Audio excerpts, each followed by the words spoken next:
자, 여러분 어떤 일을 하는 데 있어서 고난이 따를 것이라고 말한다면 어떻습니까? 자, 그 일을 하는 데 있어서 많은 고민이 따를 것이라고 생각합니다. 쉽게 결정할 수 없는 고민 말입니다.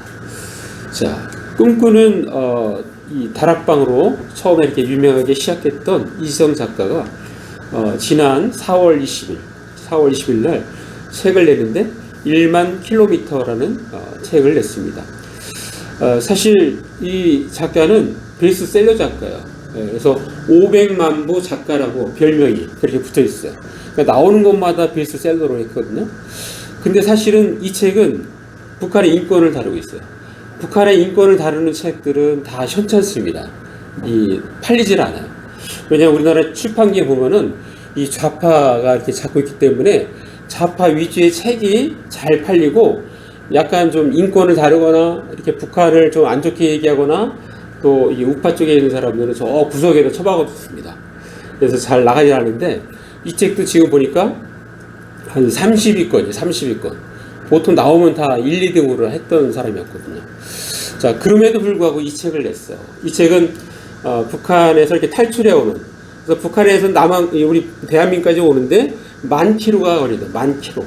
그러니까 10,000km가 걸리기 때문에 이제 제목을 1만 킬로미터라고 했는데 5년 동안 저희를 함께한, 그래서 그 목사님을 슈퍼맨 목사님이라고, 이름을 얘기하면 안 되니까 아주 요주의 인물이니까 이 사람은 이 북한의 신들러라고 합니다. 북한의 신들러.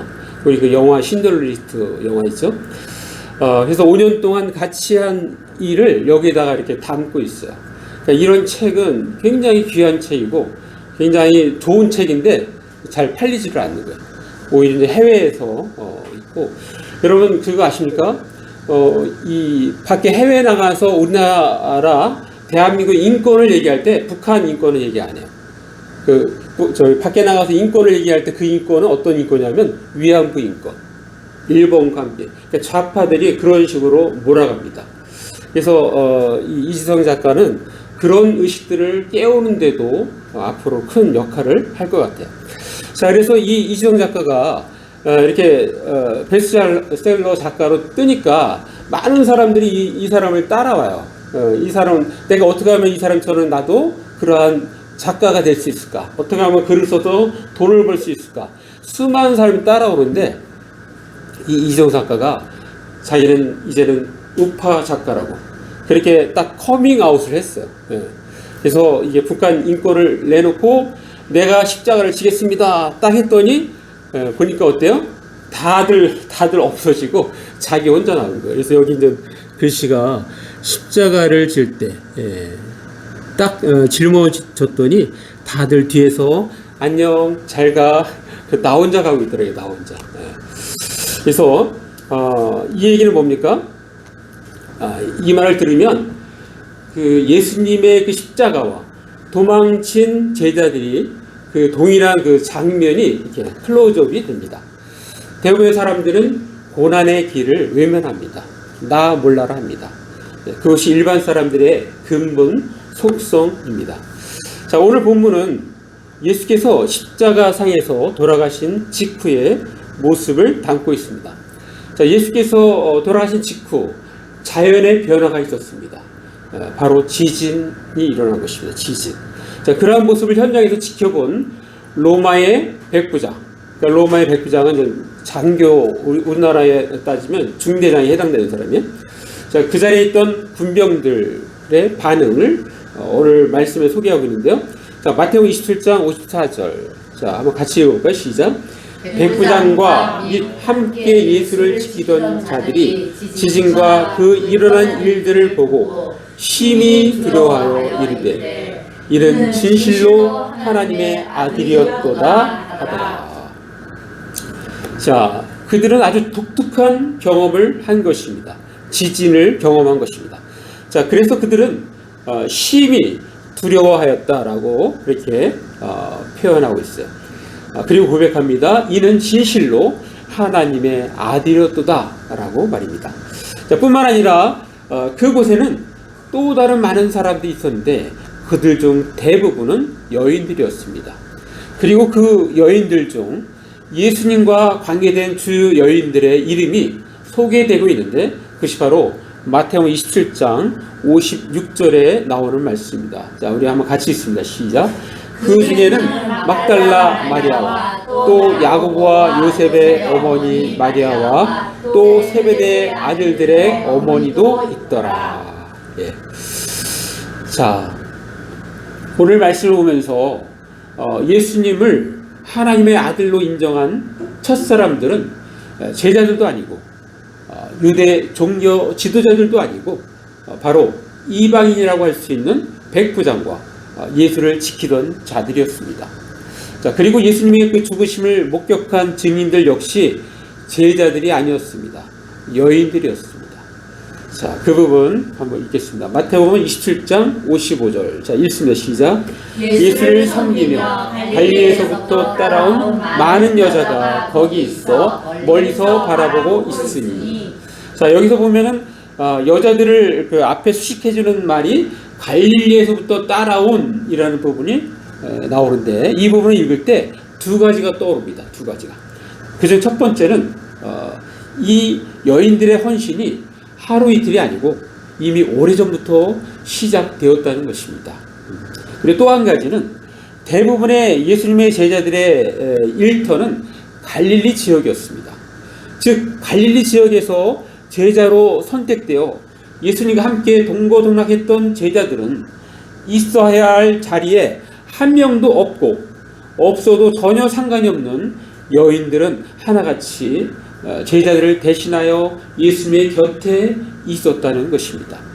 즉 예수님이 십자가에 달려 계신 그 곁에 이름 없는 여인들이 함께 있어 제자들 대신 증인되어 있다는 것입니다. 예수님의 제자들은 다 도망가고 그 자리에 없었기 때문에 만약에 어떤 기자가 기사를 쓰려고 신문에 기사를 쓰려고 할 때 제자들에게 질문을 합니다. 베드로요 하면서 예수께서 돌아가실 때 어떤 모습이었습니까? 또 이렇게 질문할 수 있어요. 유언으로 남기신 말씀이 무엇입니까? 라고 물으면 한 사람도 대답을 할 수 없습니다. 왜냐하면 우리가 다 알듯이 예수님의 제자들 중 한 사람도 그 곁에 있었던 사람이 없었기 때문입니다. 정말 3년간 동거동락했던 예수님의 제자들이라고 할 수도 없는 정말 부끄러운 모습입니다. 자, 왜 이러한 현상이 벌어진 것일까요? 예수님의 11제자들, 그 중에 하나는 가룟 유다는 벌써 자살해 죽었죠. 11제자들은 왜 다 뿔뿔이 도망쳐 아무도 현장에 없었을까요? 예수님을 위하여 목숨을 바치겠다는 제자들이 왜 하나같이 그 약속을 지키지 못한 것일까요? 자, 그 이유는 그들은 하나같이 잘못된 동기, 잘못된 마음으로 예수님을 따랐기 때문입니다. 자, 그들 중 대부분은 로마 제국에 억압받는 세상에서 유대를 구해주고 새로운 나라 건설을 꿈꾸었던 사람들이었습니다. 새로운 나라가 건설되면 중요 직책을 얻어 한 세상 잘 살아보려는 사람들이었던 것입니다. 자, 실제 오늘 이름이 등장한 한 어머니는 재빠르게 자신의 자녀가 우의정, 좌의정에 앉게 해달라고 구한 적이 있었습니다. 엄마의 치맛바람은 바로 이와 같이 옛날부터 있어 왔습니다. 형식과 방법만 다를 뿐입니다. 자, 그 부분 한번 읽어보겠습니다. 자, 마태복음 20장 20절. 자, 한번 읽습니다. 시작. 그때 세베대의 아들의 어머니가 그 아들들을 데리고 예수께 와서 절하며 무엇을 구하니. 자, 조금 전에 읽었던 그 세베대의 아들의 어머니. 그러니까 이렇게 예수님을 찾아온 거예요. 찾아온 이유는 뭐냐? 바로 21절 다음 절에 나오죠. 자, 읽어보겠습니다. 시작. 예수께서 이르시되 무엇을 원하냐? 이르되 나의 이 두 아들을 주의 나라에서 하나는 주의 우편에 하나는 주의 좌편에 앉게 명하소서. 하나는 우의정, 하나는 좌의정. 세베대의 그 아들의 어머니는 얼마나 적극적인지 정말 대단한 어머니라는 생각이 듭니다. 자, 결국 예수님의 그 수제자 세 사람 중에서 자신의 아들들, 바로 이 여인의 아들은 누구였냐면 야고보와 요한이었어요. 야고보, 요한이 들어있으니까 성공했다고도 볼 수 있습니다. 궁금합니다. 왕이 되셔야 할 예수님께서 그렇게 무기력하게 십자가에서 돌아가실 때 그 어머니는 어떠한 생각이 들었을까요? 아마도 굉장히 허탈하면서 돌아가지 않았을까. 그래서 그런지 이틀이 지난 부활의 현장에는 그 여인은 없었습니다. 자, 성경은 예수님을 따르는 제자는 어떠한 자세와 태도여야 하는지를 이미 말씀해 주셨습니다. 자, 그 부분 한번 읽어보겠습니다. 자, 오늘 어떻게 보면 설교의 핵심인 부분인데, 자, 마가복음 8장 34절 말씀입니다. 자, 같이 읽습니다. 시작. 무리와 제자들을 불러 이르시되 누구든지 나를 따라오려거든 자기를 부인하고 자기 십자가를 지고 나를 따를 것입니다. 예. 과거에 재미난 우리 초기 한국 교회사의 초기의 역사에 재미난 얘기가 있어요. 뭐냐면 우리나라는 벌써 이 해외 선교사가 들어오기 이전에 한글, 번역된 한글이 벌써 들어왔어요. 한국에. 아주 특이한 세계 선교사에 나오는 그런 장면입니다. 말씀을 읽고 벌써 예수님을 믿는 사람도 있었어요. 또 보니까 막 세례가 막 나오니까 침례 받아야 되는데, 세례 받아야 되는데, 그런데 자기들이 어떻게 하는지 모르잖아요. 근데 마침 보니까 한양에 선교사님들이 왔다는 거예요. 네, 서울에 왔다는 거예요. 그래? 그러면 그 선교사님들한테 가서 내가 침례를 받아야지, 세례를 받아야지. 네, 그렇게 생각하고 몇몇이 모여서 가려고 하는데, 이게 다시 이제 성경책을 읽다가 그런 구절을 발견한 거예요. 조금 전에 읽었던 이 구절을 발견한 거예요. 누구든지 나를 따라오려면 자기를 부인하고 자기 십자가를 지고 나를 따를 것이니라. 이렇게 말씀해갖고, 자기를 부인하고 자기 십자가를 지라고. 그래서 이 사람들이 열심히 나무를 십자가를 만들어갖고 이 등에다가 이렇게 딱 해서 선교사님한테 찾아가요. 언더우드 선교사님한테 딱 찾아갔습니다. 자, 선교사님이 묻습니다. 아니, 내가 당신이 누군지를 알고 세례를 줍니까?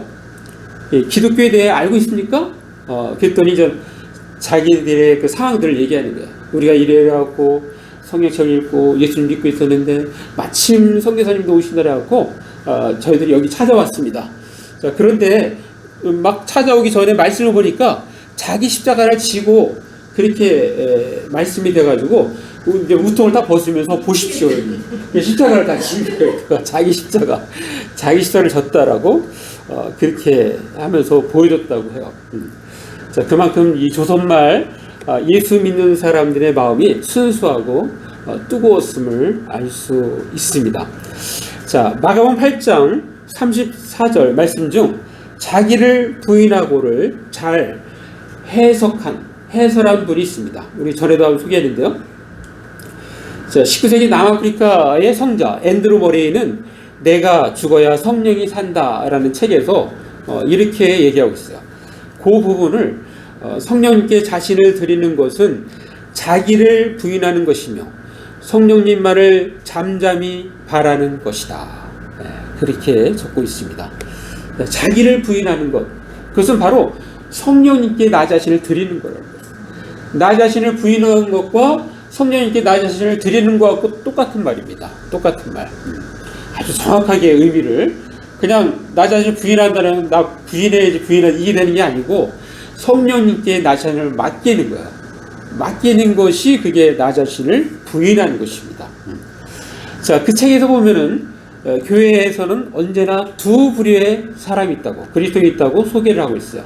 자, 첫 번째는 오랫동안 예수님을 믿고 살아왔지만 여전히 어린아이와 같은 신앙으로 머무르고 있는 성도가 있고, 또 한 부류는 성령님의 인도하신, 즉 성령님의 온전하신 지배에 자기를 내어 맡김으로써 영적으로 살아가고 있는 성도, 이 두 부류가 있다는 것입니다. 자, 우리는 이 두 부류 중에 한 부류를 선택해야 하는 것입니다. 하나님의 깊은 은혜로 나아가 겸손하게 영에 속한 삶을 살아갈 것인가, 아니면 계속해서 육신에 속한 삶을 살아갈 것인가 하고 말입니다. 자, 이 둘 가운데 어느 쪽에 나아가는가를 결정할 때 가장 중요한 핵심적인 요소는 뭐예요? 첫 번째는 자아가 살아있는 성도고, 두 번째는 성령께 맡겨진 성도. 이 두 가지입니다. 그러니까 자아와 성령입니다. 자, 이거를 다시 한번 정리하면 이렇습니다. 자, 우리가 영에 속한 삶을 살아가기 위한 비결은 먼저 내 안에 자리 잡고 있는 자아를 죽이느냐 살리느냐에 달려 있다는 것입니다. 여러분, 이게 신앙의 핵심, 이 복음의 본질을 지금 지적하고 있는 것입니다. 자, 우리는 지금 신앙과 복음의 본질을 듣고 있습니다. 자, 그렇다면 우리는 어떻게 해야 할까요? 자, 한 가지 말씀드립니다. 바로 우리의 신앙을 끊임없이 복음의 본질에 일치시켜야 합니다. 한번 같이 읽습니다. 시작. 우리의 신앙을 끊임없이 복음의 본질에 일치시켜야 합니다. 이 복음의 본질 중에 중요한 요소는 주님을 따라가는 것이에요. 따르는 것. 끝까지 따르는 것이에요. 자, 그것은 이미 나와 있는데, 자, 요한복음 10장 27절 말씀입니다. 자, 한번 같이 읽습니다. 시작. 내 양은 내 음성을 들으며 나는 그들을 알며 그들은 나를 따르느니라. 양의 특징은 그 주인이 위험한 곳에 가도 무조건 따라가요. 따라가는 게 양의 특징입니다. 성경은 우리를 양이라고 표현하고 있어요. 양. 우리가 주님을 따르는 것. 자, 우리는 모두 하나님의 양으로서 하나님께서 인도하시는 대로 그 음성을 듣고 따르는 것입니다. 혹시 그 길이 고난의 길이라도 우리는 따르는 것입니다. 자, 그래서 우리의 신앙생활을 제가 한번 정의를 해봤습니다. 신앙생활은 주님을 사랑하고 그분 말씀에 순종하고 그분을 죽기까지 따르는 것이다. 제가 정의한 거예요. 자, 여기 세 가지가 나오죠. 주님을 사랑하고, 말씀에 순종하고, 죽기까지 따르는 것이다. 자, 그 말씀을 한번 대표적으로 보겠습니다. 먼저 주님을 사랑하고는, 자, 마태복음 22장 37절, 38절. 자, 같이 읽어보겠습니다. 시작. 예수께서 이르시되 내 마음을 다하고 목숨을 다하고 뜻을 다하여 주 너의 하나님을 사랑하라 하셨으니 이것이 크고 첫째 되는 계명이요. 자, 우리 신앙생활은 여기에 아멘한 사람들이 시작하는 거예요. 나는 마음을 다하고 목숨을 다하고 뜻을 다하여 주 하나님을 사랑하겠습니다. 아멘. 이게 우리의 신앙생활 출발입니다. 자, 그러면 하나님을 그렇게 사랑하는 사람은 어떻게 해요? 자연스럽게 계명을 지키게 돼요. 자, 그 부분 한번 보겠습니다. 요한복음 14장 21절 같이 읽습니다. 시작. 나의 계명을 지키는 자라야 나를 사랑하는 자니 나를 사랑하는 자는 내 아버지께 사랑을 받을 것이요 나도 그를 사랑하여 그에게 나를 나타내리라. 자, 사랑하기 때문에 그분이 말씀하신 것을 지키는 거예요. 그래서 이 계명을 지키는 것은 어려운 것이 아닙니다. 왜? 사랑하기 때문에 지키기 때문에. 자, 그리고 그것이 언제까지? 우리가 끝까지, 죽기까지. 자, 그것을 표현한 것을 보겠습니다. 자, 마태복음 16장 24절 말씀. 자, 아까 우리가 읽었던 말씀에 다른 복음서에 나오는 건데요. 자, 한번 같이 읽습니다. 시작. 이에 예수께서 제자들에게 이르시되 누군지 나를 따라오려거든 자기를 부인하고 자기 십자가를 지고 나를 따를 것이니라.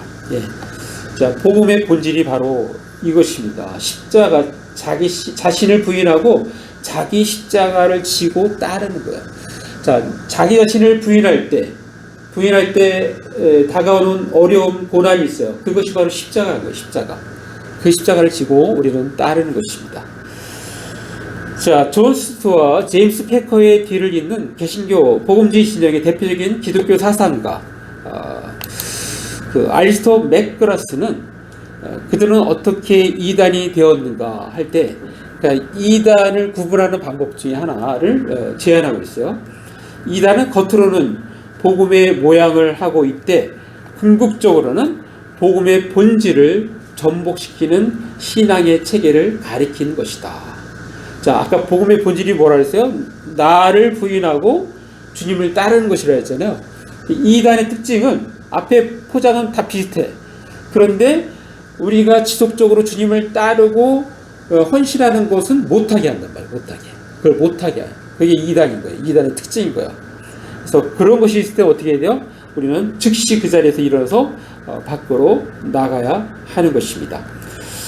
자, 리드머 교회의 또 설립 목사인 팀 켈러 목사는 여리고 가는 길이라는 책에서 이 책에서는 사회 구원에 대해서 강조를 했어요.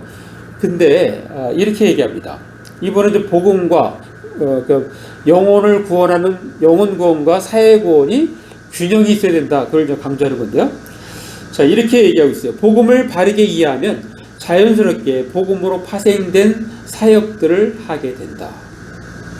나를 부인하고 주님의 십자가를 따라갈 때 우리는 무엇을 해야 될지를 알게 돼요. 그 일을 하면 되는 거예요. 그 일을 하는 것이 우리가 복음을 위해서 사역하는 것입니다. 자, 세계적인 목회자이면서 뛰어난 저술가인 찰스 스탠리의 목사의 아들인 앤디 스탠리 목사는 노스포인트 교회 이야기에서 이렇게 이야기하고 있어요. 오직 복음을 전하기 위해 다른 것들을 수단과 방법을 사용해도 좋다. 하지만 복음의 본질은 흔들려서는 안 된다. 여러분, 오늘날 시대가 발전해서 이게 복음 증가할 때 단순히 뭐 예수 천당, 불신 지옥 이게 아니고 다양한 우리가 전도 수단을 사용할 수 있어요. 자, 그렇지만 복음의 본질은 흔들려서는 안 된다라고 그렇게 적고 있습니다. 우리는 지금 우리의 신앙을 끊임없이 복음의 본질에 일치시켜 나가야 합니다. 제가 요즘 들어와서 저 자신의 신앙을 복음의 본질에 일치시키기 위해서 하는 노력이 있습니다. 그것은 무엇이냐면은 제게 이제 어떤 돈이 생기면 그 돈에 대한 처리를 보다 하나님께서 기뻐하시는 방향으로 처리하도록 노력한다는 것입니다. 저 개인적으로는 돈이 필요 없습니다. 대단하죠? 그렇게 선포를 하는 거예요. 자, 왜냐하면 예를 들어서 어떤 목사님을 만나 식사를 대접하면 제가 좀 만들어놓은 교회 카드가 있어요. 카드. 그러니까 선교 전도 카드가 있단 말이에요. 그걸로다가 그분을 이렇게 접대를 합니다. 뭐 이 커피나 이런 걸 사줄 때도 그렇게 할 수 있어요. 전도에 쓴 것을 그 돈으로 쓸 수 있는 것입니다. 또 그 대상이 청소년일 때는 호프킹 카드를 사용합니다. 자, 결국에는 저 개인의 돈이 필요 없는 것입니다. 그러니까 물론 그 외적인, 그 위에 사적인 것은 저의 그 개인 신용카드를 사용을 합니다. 이 현금은 없는 거죠, 우리가. 따라서 하나님의 사역을 위해서는 교회의 재정은 늘 있어야 하는 것이 되는 것입니다. 지난 한 달 내에 제가 베데스다 병원 보건병원에서 설교를 2번 했습니다. 각각 10만 원씩 20만 원을 받았는데 제가 그 돈을 교회 재정에 넣었어요. 그리고 병원 측에도 요구합니다. 이거 뭐 사례비라고 하지 말고 그냥 성교비라고 하십시오. 제가 이거를 교회 재정에 넣습니다. 제가 최근에 또 어디 갔다 오면서 50만 원을 받았어요. 50만 원. 근데 거기 차비 10만 원 제하고 40만 원에서 50%는 사모를 주고, 사모도 돈을 제가 줘야 될 거 아닙니까? 남편으로서. 50%를 주고 나머지 50%는 또 교회 재정에 넣는 거예요. 교회 재정이 늘 이렇게 하니까 교회 재정은 늘 뭔가를 할 수 있는 돈이 있는 거예요. 그런 돈이 있기 때문에 우리가 독서 토론회도 무료로 해줄 수 있는 것입니다. 자, 저 개인적으로는 하나님께 필요한 것을 더 적극적으로 당당하게 구할 수 있게 됩니다. 끊임없이 저 자신의 신앙을 복음의 본질에 일치시키기 위해서 노력하는 것입니다. 자, 그래서 우리는 교회는 작지만 누군가를 대접할 수 있는 돈은 항상 있다. 자, 이렇게 하면 스스로 죄에 빠지지 않을 수 있습니다. 신앙의 변질을 막을 수 있는 것입니다.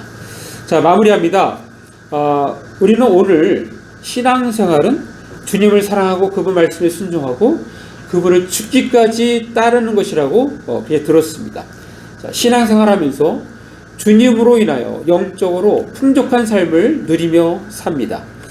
그리고 먼저 받고 누리는 이 복음을 우리는 믿지 않는 이웃들에게 전하고 전도하여 구원받는 하나님의 백성 되게 하는 것입니다. 자, 또한 주님의 말씀에 순종하고 주님을 따르다가 어려움과 고난을 받게 되면 도망가지 않고 고난 받는 것입니다. 자, 그러면서 예수 그리스도의 그 고난에 동참하는 영광도 우리가 갖게 되는 것입니다. 자, 우리는 살아가면서 우리의 신앙을 끊임없이 복음의 본질에 일치시켜야 합니다. 자, 그럴 때 우리는 믿음을 굳게 지키며 변질되지 않습니다. 어떠한 상황에서도 끝까지 믿음의 승리자로 남게 될 것입니다. 우리 모두 살아가면서 우리 신앙을 끊임없이 복음의 본질에 일치시켜 변질되지 않고 끝까지 믿음의 승리자로 남는 저와 여러분 되시기를 간절히 바랍니다. 자, 우리 기도하겠습니다. 자, 말씀을 생각하시면서 1, 2부 잠깐 기도로 나갑니다. 오 아버지 하나님 감사합니다. 오늘도 우리에게 말씀 주시고